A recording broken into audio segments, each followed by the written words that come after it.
lipat sirih Pinang, sirih dari Pulau Mutiara. Pemanas kata selamat datang, awal bismillah pembuka bicara. Bismillahirrahmanirrahim. Alhamdulillahirrabbilalamin. Wassalatu wassalamu ala asyrafil anbiya wal mursalin wa ala alihi washabihi ajmain. Assalamualaikum warahmatullahi wabarakatuh. Ahli panel dan sidang hadirin yang dirahmati Allah. Alhamdulillah, setinggi-tinggi kesyukuran kita kepada Allah SWT atas keizinannya memberi kita nafas untuk kita terus mempersembahkan ketaatan kita kepadanya.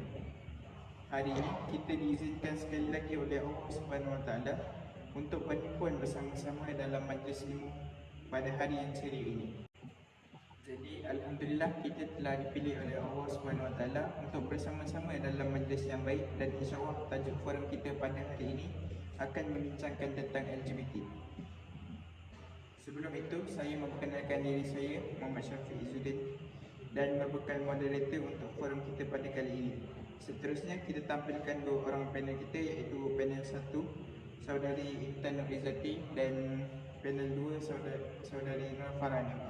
Jadi insyaAllah pada hari ini kita akan bincangkan tentang latar belakang LGBT, punca kegiatan LGBT, kesan LGBT kepada masyarakat, dan cara untuk mengatasi masalah LGBT ini.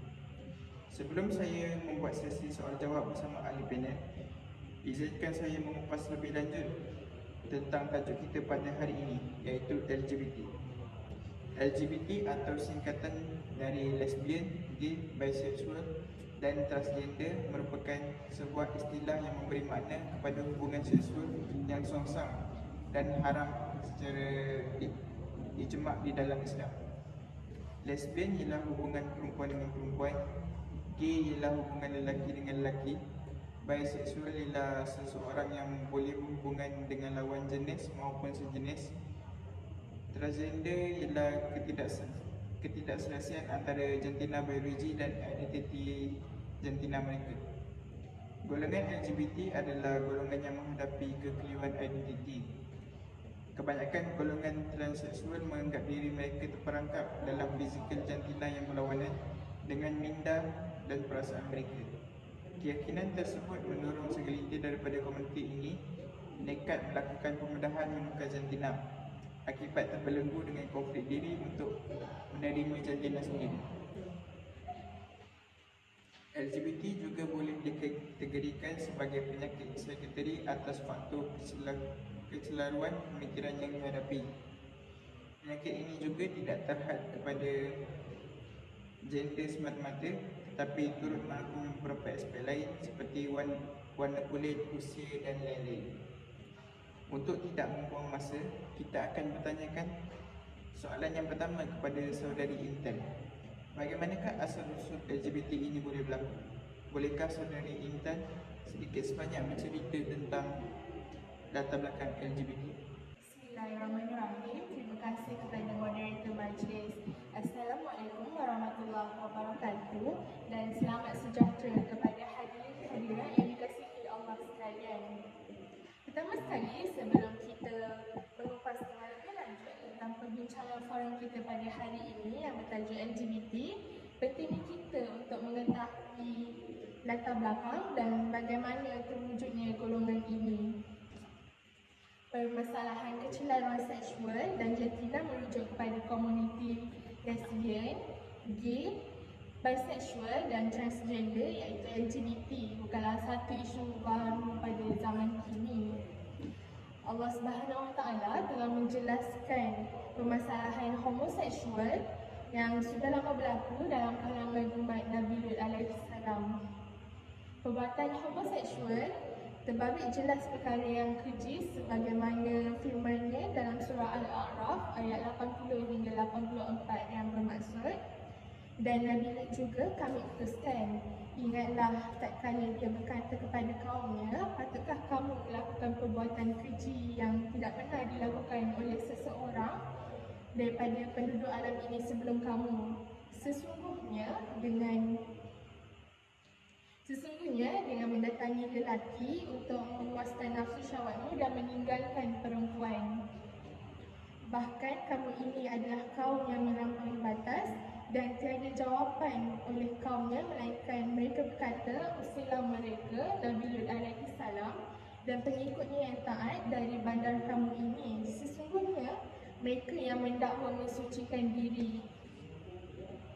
Maka kami selamatkan dia dan ahlinya, keluarga dan pengikutnya, melainkan isterinya adalah dia yang tergolong dalam orang yang dibinasakan. Dan kami menghujani mereka dengan hujan batu yang membinasakan. Oleh itu, lihatlah bagaimana akibat orang yang melakukan kesalahan. Ayat ini jelas menggambarkan perilaku jenayah seorang Nabi alaihi salam yang mengalami masalah kecelakaan seksual apabila memiliki kecenderungan melakukan hubungan intim dengan kaum sejenis, iaitu lelaki bersama lelaki dan perempuan bersama perempuan. Orientasi seksual ini dilakukan sesama pasangan sejenis atau homoseksual disebut dalam hadis dengan istilah liwat iaitu homoseksual dan al-sihaq iaitu lesbian. Dalam ayat Al-Quran di atas, Allah menggambarkan azab yang menimpa ke atas kaum Nabi Lut alaihi salam iaitu kaum Sodom dan kaum Amorah yang berada di daerah Syam. Menurut Blanche Consulting, lesbian merujuk kepada perempuan yang tertarik secara seksual dan romantiknya terhadap perempuan yang lain. Gay pula merujuk kepada lelaki yang tertarik secara seksual dan romantiknya terhadap lelaki lain. Sementara itu, bisexual juga merujuk kepada seseorang yang tertarik secara seksual dan romantiknya terhadap lelaki dan perempuan. Transgender pula merujuk kepada seseorang yang identiti jantinanya atau ekspresi jantinanya berlawan dengan bertentangan dengan norma tradisi serta ciri fizikal seksualnya. Namun, wujud kecenderungan dalam kalangan ilmuwan yang mengamalkan LGBT Muslim, khususnya di Barat, yang menyokong perbuatan homoseksual dengan menggunakan ayat Al-Quran sebagai hujah mereka. Khususnya ayat yang membicarakan kisah umat Nabi Lut alaihi salam dengan memberikan tafsiran baharu yang jelas menyeleweng daripada tafsiran muktabar. Ini dibuktikan berdasarkan rinjaman yang merupakan mengkritik tafsiran Al-Quran berkaitan dengan umat Nabi Lut alaihi salam yang disebut sebanyak 14 tempat dalam Al-Quran yang kononnya tidak mengharamkan homoseksual ini. Beliau sebaliknya menegaskan antara punca umat Nabi Lut alaihi salam ini diazab kerana berlakunya keganasan seksual dalam kaum mereka. Pandangan yang tersasar ini disokong oleh Malik, Nahas, Syahrul dan pemikir liberalism agama yang lain. Selain Al-Quran, fenomena kebejatan LGBT ini turut dijelaskan oleh baginda alaihi salam. Antaranya daripada Abu Musa al-Asy'ari radhiyallahu anhu berkata, Nabi SAW bersabda, maksudnya, tidaklah seorang wanita itu bersedap-sedapan dengan seorang wanita melainkan mereka adalah berzina, dan tidaklah seorang lelaki itu bersedap-sedapan dengan lelaki yang lain melainkan mereka yang sedang berzina. Keempat-empat golongan ini berkenaan sudah berada di depan mata kita sekarang. Yang paling jelas adalah 3 kelompok utama, iaitu lelaki yang menyerupai perempuan, dan dalam istilah bahasa pasar yang selalu kita sebut pada hari ini dilihat sebagai maknyah dan seumpamanya. Perempuan yang menyerupai lelaki juga dikenali sebagai tomboy, dan lelaki yang mendatangi lelaki untuk melakukan hubungan sejenis. Jelaslah di sini bahawa perlakuan sejenis ini asalnya telah berlaku pada zaman Nabi Lut alaihissalam dan terjadi hingga ke hari ini yang semakin berluasa di negara kita maupun di negara barat. Terima kasih kepada panel kita yang pertama iaitu Saudari Intan. Seterusnya kita beralih pertanyaan kepada panel yang kedua iaitu Saudari Hanim. Bolehkah Saudari Hanim bercerita sedikit sebanyak tentang punca kegiatan LGBT ini? Terima kasih kepada Saudara Syafiq sebagai moderator majlis pada hari ini. Hadirin sekalian, Islam adalah agama yang teratur dan sistematik. Ia menyusun cara hidup manusia dengan sebaik-baik aturan, sama ada melibatkan hubungan manusia dengan Allah SWT atau manusia dengan manusia yang lain. Allah sebagai pencipta yang satu menetapkan satu peraturan hidup yang sedari dengan fitrah manusia dan hakikat jiwa. Namun begitu, mutakhir ini terdapat satu kecenderungan seksual yang dilihat semakin agresif dan jelas menyongsong dari peraturan fitrah yang telah ditentukan oleh Islam. Kecenderungan ini diterjemahkan dengan satu ungkapan yang ringkas iaitu LGBT. Punca kegiatan aktiviti LGBT ini adalah disebabkan kurang faktor penghayatan agama dalam diri mereka. Pengarah Jabatan Jais Selangor, Mak Yus Datuk Haril Kassim berkata, walaupun pendidikan agama itu telah diberikan sejak kecil, namun amanah kehidupan mereka cenderung ke arah LGBT. Pelibatan LGBT berlaku di pelbagai peringkat umur. Walaupun begitu, kebanyakan kajian mendapati bahawa permulaan hubungan ini banyak bermula ketika di usia remaja. Hal ini kerana pada peringkat ini remaja paling signifikan dalam mencari perhatian dan kasih sayang serta kurang matang dalam kehidupan. Remaja yang terlibat dengan lesbian dikatakan bermula dalam lingkungan umur 13 tahun hingga 21 tahun. Dan ada juga setengah kajian yang menjumpai sampel yang bermula selepas berumur 25 tahun dan ke atas.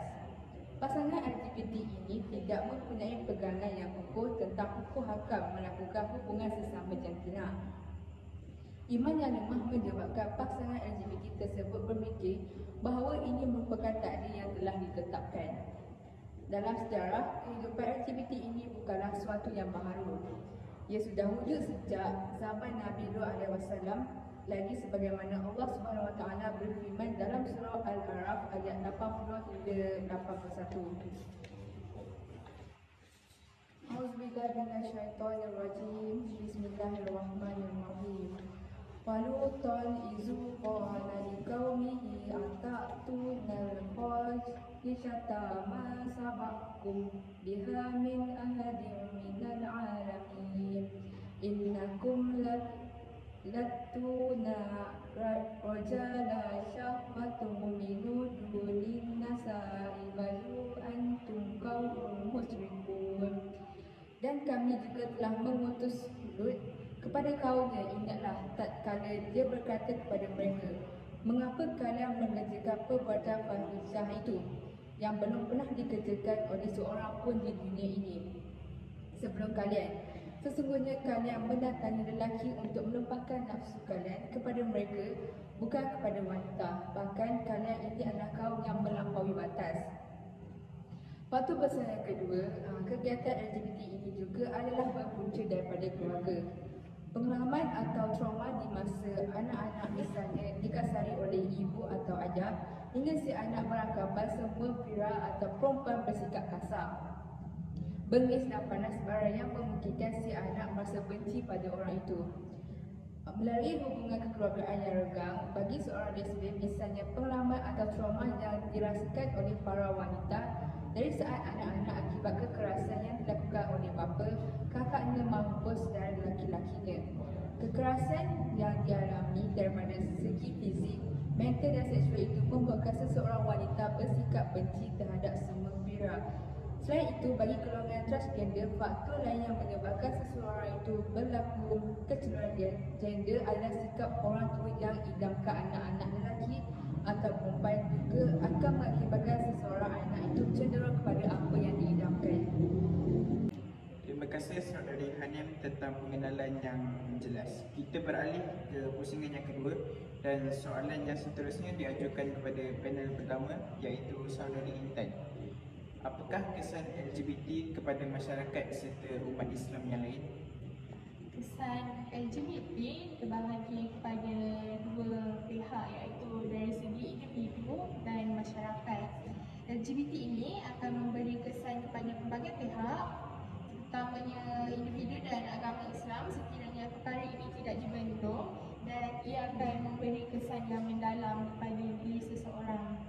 Dari segi individu, seseorang yang melakukan aktiviti hubungan sosial ini lebih cenderung untuk menghadapi keruntuhan rumah tangga disebabkan naluri sosial mereka yang membuatkan pasangan mereka menjadi tidak selesa, dan lebih memilih untuk berpisah kerana mereka meremehkan hubungan perkahwinan ini hanya semata-mata untuk menikmati hubungan seks yang tidak dibenarkan. Selain itu, individu yang sering melakukan hubungan sosial ini akan lebih mudah mendapat penyakit yang berbahaya seperti HIV, AIDS dan penyakit kelamin. Penyakit tersebut akan menjadikan jangka hayat seseorang menjadi singkat, dan sehingga kini para ilmuwan kesihatan juga tidak menjumpai penawar untuk menyembuhkan penyakit-penyakit tersebut. Kesan LGBT ini terhadap masyarakat pula ialah golongan ini akan merosakkan akidah umat Islam kerana mereka menunjukkan teladan yang tidak elok kepada golongan anak muda yang mudah terpengaruh dengan budaya barat dan terlalu berfikiran terbuka sehingga menghalalkan yang haram. Hal ini akan menyebabkan umat Islam dipandang serong oleh penganut agama lain kerana melakukan perkara yang tidak bertamadun. Terima kasih Saudari Intan tentang penjelasan yang sangat baik dan jelas. Soalan terakhir saya ajukan kepada Saudari Hanim. Bagaimanakah cara untuk mengatasi masalah LGBT ini? Terima kasih sekali lagi kepada Saudara Syafiq. Terdapat pelbagai cara untuk mengatasi masalah LGBT ini. Yang pertama, haruslah bermula daripada diri sendiri. Peranan dan pergaulan yang baik dapat memberikan impak yang besar kepada golongan-golongan LGBT ini.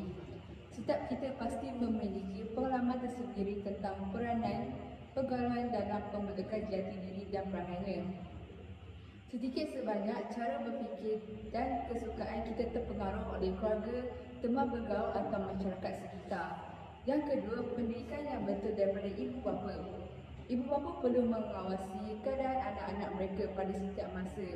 Perubahan fizikal dan emosi anak-anak juga perlu sentiasa dikawal agar kecenderungan mereka terhadap gejala LGBT ini dapat dibendung. Ibu bapa boleh memantau anak-anak mereka dengan cara memeriksa kandungan telefon bimbit anak-anak, berkenalan dengan rakan-rakan mereka dan memahami peribadi anak-anak mereka. Tindakan yang tegas wajar diambil oleh ibu bapa sekiranya anak-anak mereka terlibat dalam gejala LGBT. Oleh kerana itu, Rasulullah SAW memperingatkan kita agar memilih kawan yang baik untuk anak-anak kita sehingga terpengaruh oleh kebaikan mereka dan terhindar daripada pengaruh buruknya. Perintahlah anak-anakmu untuk mendirikan solat ketika mereka berumur 7 tahun dan pukullah apabila enggan mendirikan solat ketika telah berumur 10 tahun dan pisahkan tempat tidur mereka. Hadis riwayat Abu Daud. Dan yang terakhir, peranan kerajaan. Kerajaan dengan kerjasama organisasi agama perlu merangka strategik yang berkesan bagi memulihkan golongan LGBT. Misalnya, menumbuhkan sebuah badan kebajikan yang bertanggungjawab membawa golongan terbabit kembali ke pangkal jalan. Khidmat nasihat dan kauseling juga boleh diberikan kepada golongan terbabit yang hanyut dalam dunia LGBT agar mereka kembali insaf. Kempen boleh dianjurkan dengan giat oleh kerajaan dan badan bukan kerajaan untuk membendung dan membanteras gejala tersebut. Kempen boleh diadakan menerusi media elektronik seperti televisyen atau internet dan media masa bercetak seperti akhbar, iklan dan rencana tentang isu LGBT dan cara membasmi gejala LGBT seharusnya dipaparkan untuk pengetahuan masyarakat umum. Tidak lupa juga sebagai umat Islam haruslah berdoa kepada Allah Ketahuilah bahawa perbuatan dosa dan khilaf terjadi kerana kita mengintip bisikan kotor, baik bisikan yang datang dari iblis atau dari jiwa yang tidak suci. Oleh kerana itu, Nabi SAW memohon agar digunakan hati yang suci dan dijauhkan dari perilaku yang buruk. Terima kasih kepada kesemua ahli panel. Seterusnya kita beralih kepada sesi soal jawab bersama pendengar. Terima kasih saya ucapkan kepada para pendengar yang sudi mengajukan soalan kepada ahli panel. Seterusnya, kita telah mendengar sedikit sebanyak perkongsian daripada kedua ahli panel kita. Jadi, bolehkah ahli panel satu memberikan sedikit rumusan tentang tajuk forum kita pada hari ini? Terima kasih kepada moderator majlis. Sebagai rumusan ringkas yang boleh saya katakan, Allah Subhanahu Wa Taala telah menjadikan manusia itu berpasang-pasangan, lelaki dan perempuan, dengan jalan perkahwinan yang halal mengikut syarak supaya manusia boleh memperolehi zuriat yang soleh dan soleha, memelihara keturunan, sekaligus dapat menjaga akhlak supaya tidak dicemari dengan perbuatan yang tidak sepatutnya yang boleh membinasakan diri pada hari kelak. Gejala LGBT ini sememangnya sesuatu yang sukar untuk dibendung jika pihak-pihak berwajib gagal untuk bertindak pantas dan memberikan respon terhadap tingkah laku LGBT ini. Walaupun terdapat pelbagai cabaran yang perlu dihadapi oleh pihak-pihak yang diberikan yang tanggungjawab untuk menangani isu LGBT ini, namun segala cabaran itu perlu ditempuh dengan bijaksana agar kegiatan LGBT ini dapat dikekang sehabisnya. Usaha-usaha yang dicadangkan diharap dapat membantu menyelesaikan gejala LGBT ini dan akhirnya dapat memastikan kehidupan sosial masyarakat sentiasa berada dalam keadaan yang sepatutnya. Sebuah negara yang maju tidak hanya berkisar tentang kemajuan infrastruktur dan prasarana sahaja, malah yang lebih penting ialah menyentuh tentang sikap peradaban dan kehidupan sosial masyarakat. Terima kasih ahli panel yang pertama. Jadi, apakah rumusan yang dapat dibincangkan oleh ahli panel kita yang kedua, iaitu Saudari Hanim? Rumusan yang dapat saya simpulkan adalah jelaslah dalam Islam, LGBT adalah perbuatan mungkar yang dilaknat dan diharam oleh Allah Subhanahu Wa Taala sama ada dilakukan secara terus terang atau sembunyi. LGBT merupakan perbuatan dosa besar dan terkutuk yang menyalahi hak kemuliaan seseorang manusia. Perbuatan terkutuk LGBT ini masih berluasa di negara kita. Maka tidak mustahil Allah Subhanahu Wa Taala akan menurunkan hukuman dan azab sebagaimana yang berlaku ke atas kaum Nabi Lut. Maka golongan LGBT ini haruslah tidak berputus asa untuk mengubah diri mereka untuk kembali ke pangkal jalan. A'udzubillahi minasyaitonirrajim. Bismillahirrahmanirrahim. Qul ya ibadiyallazina asrafu ala anfusihim la taqnatu min rahmatillah. Innallaha yaghfiru dzunuba jami'a. Innahu huwal ghafurur rahim. Katakanlah wahai Muhammad, wahai hamba-hambaku yang telah melampaui batas terhadap diri mereka sendiri dengan perbuatan-perbuatan maksiat, janganlah kamu berputus asa dari rahmat Allah, kerana sesungguhnya Allah mengampunkan segala dosa. Sesungguhnya Dialah juga yang Maha Pengampun lagi Maha mengasihani.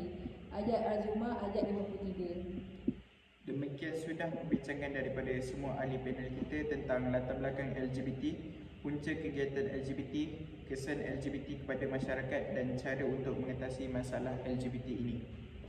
Apa yang saya boleh simpulkan tentang tajuk ini ialah perlakuan LGBT amatlah dilarang di dalam syariat Islam.